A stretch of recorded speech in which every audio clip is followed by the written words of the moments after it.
బట్టి 21 నుంచి 41 వెళ్ళడమా, 71 వెళ్ళడమా, లేదా 21 కూడా తగ్గడమా అనేది ఆధారపడుతుంది. ఈ 2029 చాలా దూరంగా ఒకసారి ఆలోచించి క్వశ్చన్ ముందుగానే అడగాల్సి వస్తుంది. 24 కంప్లీట్ అయిపోయింది. ప్రతిపక్షంలో జగన్మోహన్ రెడ్డి గారికి 40% ఓట్ బ్యాంక్ ఉందని ప్రతిసారి మాట్లాడుతూ ఉన్నారు. 29 సినారియో ఇదే కూటమి వర్సెస్ జగన్ గా ఉండబోతూ ఉన్నాయా ఎలక్షన్స్, లేదంటే Janasena will be back with BJP అయ్యే అవకాశం ఏమైనా కనిపిస్తుంది? చెప్పండి, చాలా లాంగ్ రన్ అండి. ఒకటి మటుకు ఫేవరింగ్ ఏంటంటే కాంగ్రెస్ చాలా బలపడుతుంది ఏపీలో కాదు, మొత్తం ఆల్ ఓవర్ ఇండియాలో. దాని ఇంపాక్ట్ అన్ని స్టేట్స్ లోనూ ఉంటుంది. ఆబ్వియస్లీ ఇప్పుడు బీజేపీకి 1% 2% ఉంది కదా, బీజేపీకి ఎవరు ఓట్లు వేస్తారు అనుకున్న స్టేజ్ కాడి నుంచి ఇప్పుడు ఎంపీలు కానీ ఎమ్మెల్యేలు కానీ గెలుచుకుని అసోసియేట్ ఉంటే బాగుంటుంది కదా అని ఉంటుంది. ఎందుకంటే ప్రతి స్టేటు సెంట్రల్లో గెలిచే పార్టీతో అసోసియేట్ అవ్వాలని కోరుకుంటా ఉంటారు. Both are came from the ఒకే ఒక బ్రీడ్ నుంచి వచ్చిన వాళ్ళు, కాంగ్రెస్ కానీ వైఎస్ఆర్సీపీ కానీ. సో ఎంత కాంగ్రెస్ డెవలప్ అవుతా ఉంటే వైఎస్ఆర్సీపీకి తెలియకుండా డైరెక్ట్లీ ఆర్ ఇండైరెక్ట్లీ అంత ఫెచ్ అవుతూ ఉంటుంది. బీజేపీ యొక్క ఓట్ బ్యాంకింగ్, వైఎస్ఆర్సీపీకి ఉన్న ఓట్ బ్యాంకింగ్ కంప్లీట్లీ వేరే different set of vote banking. ఏముందో వైఎస్ఆర్సీపీ బీజేపీతో అసోసియేట్ అయినా లేదా ఉన్నప్పటికీ కూడా డైరెక్ట్లీ ఆర్ ఇండైరెక్ట్లీ ఇంతకుముందు వరకు. బట్ డైరెక్ట్గా వచ్చి నేను బీజేపీతో అసోసియేట్ అవుతున్నాను, బీజేపీ చేసేది రైటే, బీజేపీతో పార్టీతో మనం కలిసి ఉంటాం అని ఓపెన్ స్టేట్మెంట్ కానీ ఓపెన్గా వెళ్ళారు. ఎందుకంటే రెండు విభిన్నమైనటువంటి vote banking. But it comes to Congress తనకు ఒక ఫేవర్ ఉంటుంది. ఎందుకంటే ప్యారలల్ ఓట్ బ్యాంకింగ్, రెండు భావజాలం కానీ ఓట్ బ్యాంకింగ్ కానీ. సో అది ఎంత అడ్వాంటేజ్ అయితే అంత వైఎస్ఆర్సీపీకి ఫెచ్ అవుతుంది. So at the same time other side కూడా మన డెవలప్మెంట్ బాగుంటే వీళ్ళకి ఫెచ్ అవుతుంది. లేదు ఓన్లీ బీజేపీ తోనే అవుతుందంటే నష్టపోయేదానికి ఆస్కారం ఉంటుంది.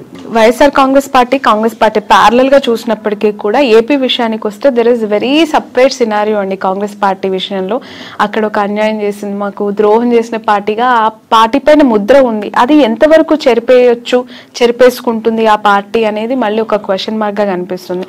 సో అక్కడ గ్రో అనేది, కాంగ్రెస్ యొక్క గ్రో అనేది కనిపిస్తుందంటారా ఏపీలో? ఎందుకంటే ప్రత్యేక హోదా గురించి ఉద్యమాలు, ధర్నాలు ఇప్పటికీ డిమాండ్ చేసే అనేక మేధావులు ఉన్నప్పుడు సో దీని గ్రోత్ ఎట్లా ఉంటుందంటారు? ఆబ్వియస్ గా దాని ఇంపాక్ట్ ఉంది.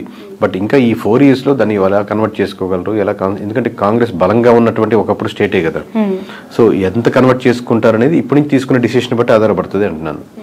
ఇప్పటికైతే మామూలుగా కాంగ్రెస్కి ఓట్ బ్యాంకింగ్ ఇక్కడ ఏపీ వరకు పెరిగిపోయింది, అద్భుతంగా ఉందని ఏం లేదు. బట్ నేనేంటంటే నేషనల్ వైడ్ నుంచి ఇంపాక్ట్ వస్తున్నప్పుడు దాని ఇంపాక్ట్ ఎంతో కొంత ఆంధ్రప్రదేశ్ మీద కూడా పడేదానికి ఆస్కారం ఉంది. ఇప్పుడు మనల్ని కూడా అబ్జర్వ్ చేస్తుంటారు కదా సెంట్రల్లో ఏ గవర్నమెంట్ రాబోతుంది అనేది. సో దాని ఇంపాక్ట్ దీని మీద పడుతుంది అంటున్నాను. ఇప్పుడు కూటమి ప్రభుత్వానికి సంబంధించి 3 పార్టీల కూటమి ఇది. ఒక 1.5 year 2 years తర్వాత ఖచ్చితంగా టీడీపీ సింగిల్ గానే మళ్ళీ నెక్స్ట్ ఎలక్షన్స్ కి బరిలో దిగే అవకాశం ఉంది. బీజేపీ జనసేన మాత్రమే అలైన్ కొనసాగబోతుంది అనేది ఎక్కువగా వినిపిస్తూ ఉన్న మాట. అంటే ఇప్పుడు ప్రస్తుతానికి అయితే అలా వాళ్ళ ఆలోచన నాకు, ఎందుకంటే అందరితో మాట్లాడుతున్నట్టు అలా ఏం అనుకోవట్లేదండి. కూటమిగానే వెళ్దాం అనుకుంటున్నారు. బట్ బయట నుంచి అది టాక్ అవ్వచ్చు. ఎందుకనంటే ఎక్కడో ఇంటర్నల్ గా కొన్ని క్లాషెస్ అయితే స్టార్ట్ అయ్యాయి. అవి ఉంటాయి మేడం. ఎందుకంటే ఒక వైఫ్ అండ్ హస్బెండ్ మీద 100 ఇష్యూస్ ఉన్నట్టు అబ్వియస్గా ఇది 2 పార్టీలు, 2 డిఫరెంట్ భావజాలు ఉంటాయి, 2 వీళ్ళ ఆస్పిరేషన్స్ ఎక్కువ ఉంటాయి. ఎప్పటికైనా టీడీపీ కార్యకర్తలు ఏమనుకుంటారు, చంద్రబాబు నాయుడు గారే ఉండాలి, తర్వాత లోకేష్ గారే ఉండాలి, ముందుకెళ్ళాలనుకుంటారు. జనసేన కార్యకర్తలు ఈ రోజు కాబట్టి రేపైనా మా వాడు సీఎం అవ్వాలి, గెలవాలి, ముందుకెళ్ళాలనుకుంటారు. సో ఆబ్వియస్గా లేదా లోకల్ ఆస్పిరేషన్స్ ఉంటాయి, క్యాస్ట్ ఈక్వేషన్స్ ఉంటాయి, ఆబ్వియస్గా ఆ చిన్న వైరుధ్యాలు ఉంటాయి. లేదా ఇక్కడ బొమ్మ పెట్టారు, ఇక్కడ బొమ్మ తీసేసారు, మా వాడికి ఏవో ఉంటాయి. బట్ ఇట్లన్నింటినీ కలుపుకొని ముందు మాట్లాడుకుంటే రోజు మీటింగ్ పెట్టుకుంటే ఎలా ముందుకు వెళ్తారని బట్టి ఉంటుంది. బట్ కలిసి ఉంటే వాళ్ళకున్న బలం విడిపోతే ఇద్దరికి ఉండదు. ఓకే. బట్ ఈ మధ్య కాలంలో చూస్తున్న political developments towards Janasena more curious అండి. బాలినేని గారు జాయిన్ అవ్వటం, ఉదయ్ భాన్ గారు జాయిన్ అవ్వటం, వస్తున్న సీనియర్ లీడర్స్ జాయిన్ అవుతూ ఉన్నప్పుడు why not TDP, why Janasena అనే క్వశ్చన్ అక్కడ మనకు రేజ్ అవుతుంది. అంటే అక్కడ ఉన్నటువంటి సమీకరణాలు బట్టి ఫ్యూచర్లో ఇదైతే బాగుంటుంది కదా, అక్కడ ఉన్న క్యాస్ట్ ఈక్వేషన్స్ అన్నీ పెట్టి జాయిన్ అవుతారండి. ఇంతకుముందు బాలినేని గారు కూడా ఇప్పుడు అంతకుముందు టీడీపీ నుంచి ఆఫర్ వచ్చింది, లేదా జనసేన నుంచి ఆఫర్ వచ్చి ఉండొచ్చు, లేదా ఇప్పుడు అయిపోయిన తర్వాత ఇప్పుడు ఆల్రెడీ టీడీపీ నుంచి వాళ్ళు క్యాండిడేట్ ఉన్నారు కదా, గెలుచున్నారు కదా, మనం నెక్స్ట్ జనసేనకి అయితే బాగుంటుందని లోకల్ సమీకరణాలు పట్టుకొని ఆ డిసిషన్ తీసుకుంటా ఉంటారు ఎనీ ఎమ్మెల్యే. బట్ ఈ జాయినింగ్స్ అనేవి ఈ 2 పార్టీస్ మధ్య ఏమి క్లాషెస్ కి దారి తీయదా మోర్? అంటే ఎందుకంటే ఆల్రెడీ ఒక పెద్ద పార్టీ ఇద్దరికి ఒక అండర్స్టాండింగ్ ఏంటంటే అండి, ఇప్పుడు మీకు ఇందాక వైఫ్ అండ్ హస్బెండ్ ఎగ్జాంపుల్ ఏంటంటే మీకు ఒక పిల్లలు, అందుకే మీకు కామన్ గోల్ ఎక్కువ ఉంటుంది. At the same time me individual మీకు కొన్ని లక్ష్యాలు ఉంటాయి, మీకు ఆయనకు ఎక్కువ లక్ష్యాలు ఉన్నట్టు. ఇక్కడ ఏమవుతుందంటే ఆబ్వియస్లీ రేపు పొద్దున్న నా పార్టీ బలోపేతం చేసుకోవాలని ఇరు పార్టీలకి ఉంటుంది, ఇరు పార్టీ లీడర్లకి ఉంటుంది. సో ప్యారల్గా ఒకటి మీకు తెలిసినా ఒకటి తెలియకపోయినా రెండు పార్టీలు తన పార్టీ బలోపేతం చేసుకోవాలని వర్క్ చేసుకుంటూ ఉంటాయి. దాంట్లో ఎటువంటి సందేహం లేదు. ఎన్నికలకి ముందు వైఎస్ఆర్సీపీ నుంచి చాలా చాలా మంచి లీడర్స్, సీనియర్ ఫైనాన్షియల్ స్ట్రెంగ్త్ ఉన్న లీడర్స్ని వైసీపీ పోగొట్టుకుంది. అది ఎంతవరకు కారణం అనేది ఇప్పటికి కూడా వాళ్ళు తెలుసుకున్నారో లేదో తెలియదు, కానీ బాలినేని లాంటి సీనియర్ లీడర్స్ ఇప్పటికీ కూడా వెళ్ళిపోతూ ఉన్నారు. వాట్ ఈజ్ వైసీపీ ఫ్యూచర్ అండి, వైఎస్ఆర్సీపీ భవితవ్యం? అంటే ఇంతమంది 11 వచ్చినప్పటికీ కూడా కొంతమంది ఓడిపోయినా సీనియర్స్, ఇప్పుడు బొత్స గారు అవ్వచ్చు, పెద్దిరెడ్డి గారు అవ్వచ్చు, విజయసాయి రెడ్డి, ఇలాంటి పెద్ద పెద్ద సీనియర్ లీడర్స్ ఉన్నారు. సో ఎలా ఉండబోతుందంటారు ఫ్యూచర్, ఆ పార్టీ భవిష్యత్? అంటే ఎనీ పార్టీ అండి, నాట్ ఓన్లీ వైఎస్ఆర్సీపీ, ఎనీ పార్టీలో లీడర్స్ పోతుంటారు. ఇప్పుడు టీడీపీ నుంచి కూడా చాలా మంది వైఎస్ఆర్సీపీకి వెళ్ళినప్పుడు, లేదా ప్రజారాజ్యం నుంచి చాలా మంది మూవేలో ఉంటారు. పార్టీ మీరు స్ట్రక్చర్ అదే కాన్సెప్ట్ నిలబెట్టుకుని అదే ముందుకు వెళ్తూ ఉంటే లీడర్స్ వస్తుంటారు, పోతుంటారు, పార్టీలు ముందుకు వెళ్తూనే ఉంటాయి. బట్ మీరు అదే కాన్సెప్ట్ని, ఆ కాన్ఫిడెన్స్ని పీపుల్లో బిలీవ్ చేసేటట్టు ఉండగలిగితే టైం కొంచెం గడిచిన తర్వాత మీకు మళ్ళీ జనాలు నమ్మేదానికి ఆస్కారం ఉంటుంది. మీరు అసలు బిలీఫ్ సిస్టమే కోల్పోయారు అనుకోండి, లీడర్స్ మొత్తం 175 మంది యాస్టీజ్గా ఉన్నా కానీ ఏం గెలవలేవు. మీ సలహా ఏంటి? ఎవరికండి? 40% ఓట్ బ్యాంక్ వచ్చింది, 11 సీట్లే వచ్చాయి, అయినా ప్రతిపక్షంలో కూర్చున్నారు, ప్రతిపక్ష హోదానే లేదు అని చెప్పి మాట్లాడేవాళ్ళు. మీరు ఒక కేకే కన్సల్టెన్సీ నుంచి యాజ్ అ సీఈఓగా జగన్మోహన్ రెడ్డికి కావచ్చు, వైఎస్ఆర్సీపీకి కావచ్చు, వెళ్తాం అనుకునే లీడర్స్ కావచ్చు, వాట్ ఈస్ యువర్ అడ్వైస్? ఒక్కొక్క ఇండివిజువల్ ఎమ్మెల్యేకి ఒక్కొక్క నియోజకవర్గం బట్టి ఆబ్వియస్గా మేము ఇదే టెక్నికల్గా మేము ఇదే వాళ్ళ దగ్గర మనం చార్జ్ చేసి తీసుకొని అక్కడ వర్క్ చేసి సర్వే చేసి ఏది కరెక్ట్ ఉంటుంది, బాగుంటుంది, ఏది గెలిస్తే బాగుంటుంది అని చెప్తుంటాం. బట్ మీరు జనరలైజ్ స్టేట్మెంట్ అడుగుతున్నారు కాబట్టి ఇమీడియట్గా చెప్పలేదు. కొంతమంది ఏంటంటే అండి, నేను మళ్ళీ నెక్స్ట్ టైం గెలవాలి అనేది వస్తుంటారు. ఈ పార్టీ కాబట్టి ఏ పార్టీ అయినా గెలవాలి, నేను గెలిస్తే చాలు, ఏ పార్టీ అయినా పర్లేదు అది చెప్పండి అంటుంటారు. సో ఓవరాల్గా మీకు ఎక్కడైనా సరే ప్రజలు ఏం కోరుకుంటున్నారో ఆ ప్రజల పర్స్పెక్టివ్లో మీరు వర్క్ చేస్తున్న రెడీగా ఉందా లేదా, ఫ్యూచర్లో నాకు ఇక్కడ అవకాశం ఉంది అనుకుంటే రైట్. ఇది జనరలైజ్ స్టేట్మెంట్ చెప్పలేదు. అంటే జగన్ గారు ఏం చేస్తే ప్రతిపక్షంలో ఇంకా బెటర్ గా వాళ్ళు ఫైట్ చేయొచ్చు? ఎవరైనా అంటే ఇప్పుడు వీళ్ళు సిట్టింగ్ అన్న అపోజిషన్ ఒకటే, దీంట్లో ఏం పెద్ద ప్రిన్సిపల్లో ఏం తేడా లేదు. దీంట్లో మనం చెప్పేది గ్రౌండ్ రియాలిటీలో ఎటువంటి ఇష్యూస్ ఉన్నాయి, ప్రజలకు ఎక్కడెక్కడ మద్దతు కావాలి, ఏ వర్గాలకి నేను నిలబడాలి, అన్ని వర్గాల్లో నేను నాయకుడిగా నేను నిలబడాలి. నేను కాదు, నేను లీడర్స్ కాదు. లీడర్ ఎప్పుడు ఇంకా గొప్ప లీడర్ అవుతా అంటే మీరు ఎంతోమంది లీడర్స్ని రకరకాల సెక్షన్స్లో తయారు చేసినప్పుడు గొప్ప లీడర్ అవుతారు. అది ఇప్పుడు నేను రిక్రూట్ చేసుకుంటున్నాను, ఇప్పుడు మేము ఇంట్రెస్ట్ చేస్తా ఉన్నాను. ప్రతి ఇంటర్వ్యూలో నేను చూసుకునేది అంశం ఏంటంటే నాకంటే ఇతనికి లేదా అమ్మాయికి ఎక్కువ టాలెంట్ టెక్నికల్గా ఈ విషయంలో ఉందా, లేదా ఆల్రెడీ ఉన్న వాళ్ళకంటే ఎక్కువ టాలెంట్ ఉందా అని చూసుకుని లీడర్ అవుతాడు. నాకంటే ఎక్కువ టాలెంట్ ఉండకూడదు, నేనే లీడర్ ఉండాలి అనేది కంటే కూడా ప్రతి నియోజకవర్గంలో ప్రతి అంశంలో నాకంటే వాక్చాతుర్యంలో కానీ, మాట్లాడే విషయంలో కానీ, సబ్జెక్ట్ నాలెడ్జ్లో కానీ, మాట్లాడితే కరెక్ట్గా మాట్లాడే పర్సన్స్ కానీ, అంటే అపోజిషన్ కూడా చాలా టెక్నికల్గా మాట్లాడుతున్నాడు, చాలా రైట్ ఇతను, ఓన్లీ అరిచేసి ఏదో తిట్టేసినట్టు కాకుండా అలాగా టెక్నికల్ సబ్జెక్ట్ ఉండే లీడర్స్ని మీరు డెవలప్ చేయగలిగితే ఈ ఉన్న 4-5 సంవత్సరాల్లో మీరు మళ్ళీ గవర్నమెంట్ ఫామ్ చేయడానికో లేదా మీరు ముందుకు రావడానికో తేడా ఉంటుంది. కానీ ఇదే పద్ధతిలో వెళ్తే, ఇదే లైన్లో వెళ్తా ఉంటే మళ్ళీ మీకు కష్టమే. ఓకే. ఈ 2 తెలుగు స్టేట్స్లో ప్రాంతీయ పార్టీలకు ఎంతో కొంత కోర్ ఓట్ బ్యాంక్ని కైవసం చేసుకొని సస్టైన్ చేస్తున్న పార్టీస్ని మనం చూస్తూ ఉన్నాం. ఇక్కడంటే ఇప్పుడు కాంగ్రెస్ అధికారంలోకి వచ్చింది, అగైన్ అక్కడ మళ్ళీ ప్రాంతీయ పార్టీ, ఆఫ్కోర్స్ జాతీయ పార్టీ అయినప్పటికీ కూడా వాళ్ళు ప్రాంతీయ పార్టీగానే ఎస్టాబ్లిష్ అయ్యారు, టీడీపీ.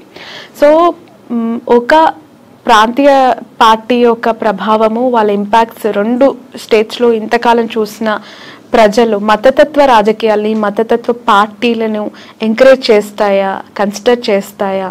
అంటే ఇప్పుడు నేను నేషనల్ వైజ్గా చెప్తున్నా కదండి, మతానికి ఉన్న సంబంధించిన ఓట్ బ్యాంక్ అంటే ఇక్కడ ఎస్పెషల్లీ 2 తెలుగు స్టేట్స్ గురించి నేను మాట్లాడు. అంటే కంపారిటివ్ నార్త్లో పోలిస్తే ఇప్పుడిప్పుడే సౌత్లో బీజేపీది కూడా ఇంకొంచెం ఉంది. కంపారిటివ్ చెప్తున్నాను, నార్త్లో ఎక్కువ బీజేపీ ఆల్రెడీ ఒక సాచ్యురేషన్ పాయింట్కి వెళ్ళిపోయింది. బట్ సౌత్లో ఇప్పుడిప్పుడే అక్కడక్కడక్కడ ఆ టైప్ ఆఫ్ చిగురిస్తూ లేదా ఆ థాట్ ప్రాసెస్లో ఉండి మన ధర్మం అనేది ఆలోచిస్తున్నారు. బట్ అది ఓట్ బ్యాంకింగ్ సరిపోదు గెలిచేదానికి అనుకుంటున్నాను. ఒకసారి మీకు సెంట్రల్లో బీజేపీ తగ్గిపోతుంది అనుకోండి, దాని ఇంపాక్ట్ మన స్టేట్లో కూడా పడుతుంది. మొత్తం స్టేట్లో సెంటర్లో మనకు గవర్నమెంట్ మారుతుంది అనుకోండి, అది మన స్టేట్కి వచ్చేసరికి కూడా మన ఇంపాక్ట్ పడుతుంది.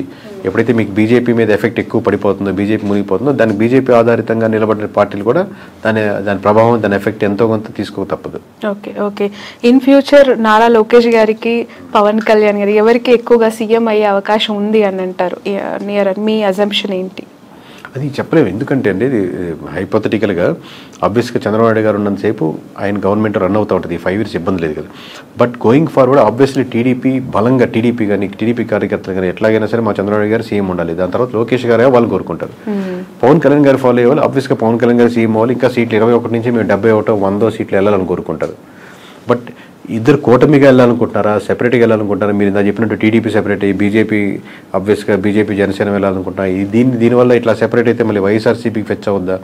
ఎన్ఫ్యాక్టరీ వేస్లో ఉన్నాయి కాబట్టి ఎవరి కార్యకర్తలు ఎవరు లీడర్ అవ్వాలనుకుంటారు. మాది ఏంటంటే ప్రజలు ఇప్పుడు ప్రస్తుతానికి ఏమనుకుంటున్నారు, ఎలా చేస్తే ప్రజలకు బాగుంటుంది.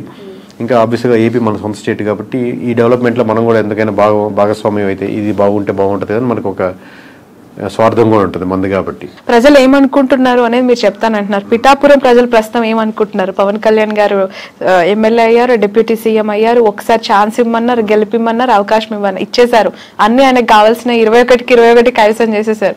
So towards Pawan Kalyan what is AP people? High అయితే ఫస్ట్ ఆఫ్ ఆల్ ఉంటుందండి. ఆబ్వియస్గా అందరు పవన్ కళ్యాణ్ ఓట్లు వేసిన వాళ్ళు ఎవరైతే ఉన్నారో వాళ్ళకి ఆబ్వియస్గా మనం వేసిన పార్టీ గెలిచింది కాబట్టి ఒక హై ఉంటుంది.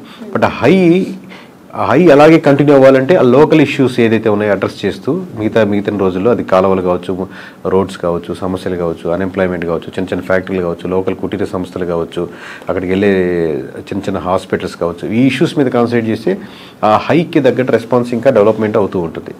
ఒక పాయింట్ మీద అయితే చెప్పలేరా?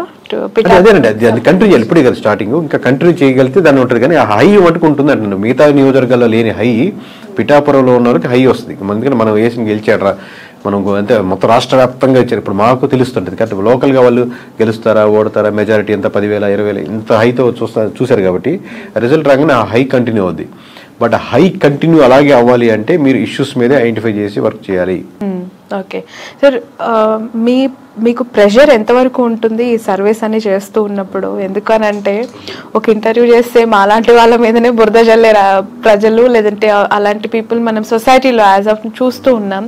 ఇంకా మీరు బియాండ్ దట్ ఒక పార్టీకి మీరు చేస్తూ గెలుస్తుంది, ఓడిపోతుందని మీరు ప్రెషర్ ఉంటుందండి. ప్రెషర్ ఆబ్వియస్లీ చాలా ఉంటుంది, దాంట్లో నేను లేదు అని ఎట్లా ఓవర్కమ్ అవుతారు? అంటే ఒకరు బెదిరించే వాళ్ళు ఉంటారు, లేకపోతే ఇట్లా చెప్పమని అనే వాళ్ళు ఉంటారు, లేకపోతే వాళ్ళు ఇలా తమ్ముడు పోయాలని ఉంటారు, లేకపోతే బాగా వీరాభిమానులు ఉంటారు, ఏమన్నా చేసేస్తాం నీకోసం బాగుంటారని ఉంటారు. బట్ నేను మోస్ట్లీ నేను పరంగా కానీ నా నేను ఎవరు ట్రై చేసినా మనం వీటికన్నిటికీ దూరంగా ఉందాం, మన పని మనం చేసుకుంటూ వెళ్దాం అని ట్రై చేస్తుంటాం. కానీ ప్రెజర్ అయితే విపరీతంగానే ఉంటుంది. లిక్కర్ పాలసీ ఇంపాక్ట్ ఎంత ఉందండి? ఆ గవర్నమెంట్ ఓడగొట్టడానికి, ఈ గవర్నమెంట్ గెలిపించడానికి అది మేజర్ ఇంపాక్ట్ అంటారా? 1% ఇప్పుడు అన్ని ఒక్కొక్క పర్సెంట్ యాడ్ చేసుకుంటా ఉన్నాం. అంటే వైఎస్ఆర్సీపీ నుంచి టీడీపీకి వచ్చిన ఓట్ బ్యాంకింగ్లో ఖచ్చితంగా ఒక 1% అయితే ఓట్ బ్యాంకింగ్ లిక్కర్ పర్స్పెక్ట్లో వచ్చిన ఓట్ బ్యాంకింగ్ ఉంటుందండి. ఇప్పుడు కొత్త పాలసీస్ ఇప్పుడే తీసుకున్నారు కాబట్టి అది ఇంప్లిమెంటేషన్ అయ్యి రేపు పొద్దున 1వ తారీఖు నుంచి రిజల్ట్ చూసి దాన్ని ఎలా ఉన్నాయని చెప్పగలుగుతాం. Right. Thank you so much అండి. Thanks a lot. సో మొత్తానికైతే ఫ్యూచర్లో రాహుల్ గాంధీని ప్రధానమంత్రిగా చూడొచ్చు అంటారా? అంటే ఇప్పుడున్న వేవ్ చూస్తుంటే మటుకు నార్త్లో అన్ని స్టేట్స్ ఓడిపోతున్నాయి కాబట్టి ఇలాగే వెళ్ళగలిగితే అది జరుగుతుంది. లేదు బీజేపీ రివైవ్ చేసుకుని మార్చుకోవాల్సిన అంశాలు మార్చుకుంటే మంచి పోటీ ఇవ్వగలుగుతుంది. బట్ ఛాన్సెస్ ఆర్ అలా 100% ఇప్పుడు చెప్తున్నాం కదా, ఆల్రెడీ అన్ని రాష్ట్రాల్లో బీజేపీ ఓడిపోతుందని చెప్తున్నాం కదా, ఇలాగే జరుగుతుంది. ఆబ్వియస్లీ కాంగ్రెస్కి ఉన్నటువంటి ఆప్షన్ అదే కాబట్టి ఆప్షన్ ఉంది మీరు అడిగిన దానికి. Okay right. Thank you so much అండి. ఇది కేకే గారితో స్పెషల్ ఇంటర్వ్యూ. That's all.